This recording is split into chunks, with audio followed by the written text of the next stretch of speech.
আসসালামু আলাইকুম রহমতুল্লাহি ওয়া বারাকাতু।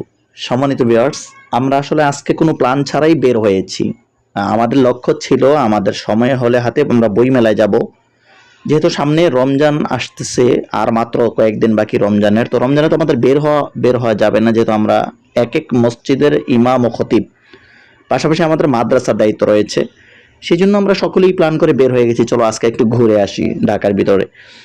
তো বের হয়ে গিয়েছি, যাওয়ার পরে আমাদের আসরের সময় হয়ে গিয়েছে। এখন আমরা কোথায় যাব, আসর কোথায় পড়বো, সবাই খুব পেরেশানিতে ছিলাম এবং ভাবতেছিলাম যে ভালো একটা মসজিদে আমরা আসরের নামাজটা আদায় করব।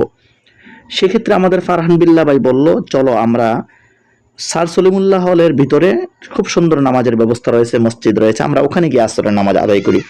ঠিক সে সেম ফারহান ভাইয়ের কথা অনুযায়ী আমরা চলে গেলাম স্যার সলিমুল্লাহ হলের ভিতরে। যখন ভিতরে যাইতেছিলাম, আল্লাহ, দেখে ভিতরের পরিবেশটা এতটাই সুন্দর লেগেছিল, মাঠটা দেখে খুব আশ্চর্য হয়েছে আমরা সবাই, যে আল্লাহ, প্রাইভেট একটা ইউনিভার্সিটির স্টুডেন্টরা এত সুন্দর করে হল গুছিয়ে রাখতে পারে, এতটাই সুন্দর, এতটাই পরিপাটি তাদের কাজ।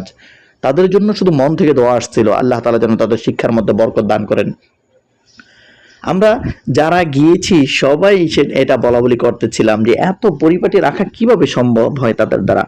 আমরা আসলে বাহির দিয়ে অনেক সময় যাই, তো বাহির থেকে এতটা বোঝা যায় না যে ভিতরে কতটা সুন্দর, কতটা মনোরম পরিবেশ, কতটা মনোমুগ্ধকর পরিবেশ ভিতরে। আসলে এটা বাহির থেকে বোঝা যায় না, ভিতরে না গেলে।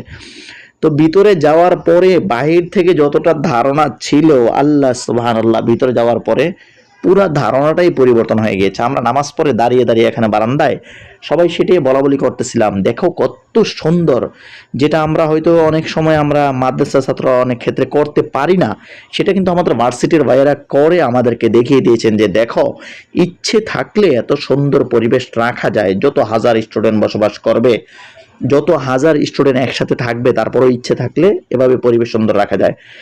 তো এটা দেখে, পরিবেশ দেখার জন্য আমাদের মুফতি আব্দুর রহমান ভাই বলল, ভাই আমি একটু চেয়ারটাতে বসে। উনি বসলেন। তারপর আমাদের মুফতি এনায়েত ভাই বলল যে ভাইয়া আমি একটু চেয়ারটাতে বসি, দেখি আগের দিনের স্যারেরা কিভাবে বসে থাকতেন চেয়ারে। তো উনিও চেয়ারের মধ্যে বসলেন এবং বসে বসে বাগানের দিকে দেখতেছিলেন। ওনাদের দুজনের বসা দেখে আমি কেন যেন আর লোভ সামলে রাখতে পারিনি। আমি বললাম, ঠিক আছে ওঠো, এবার আমি একটু বসি না বাবা।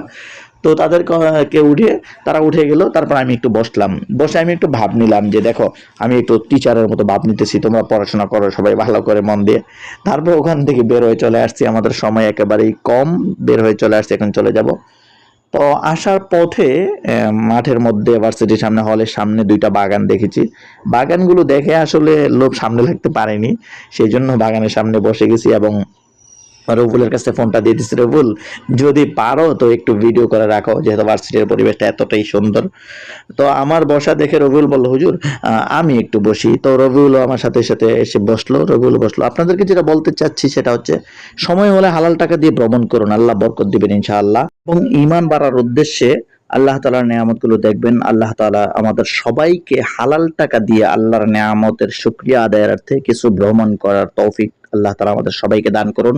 আল্লাহ তাআলা আমাদের সবাই হায়াতের মধ্যে বরকত দান করুন। আসসালামু আলাইকুম ওয়া রাহমাতুল্লাহি ওয়া বারাকাতুহু।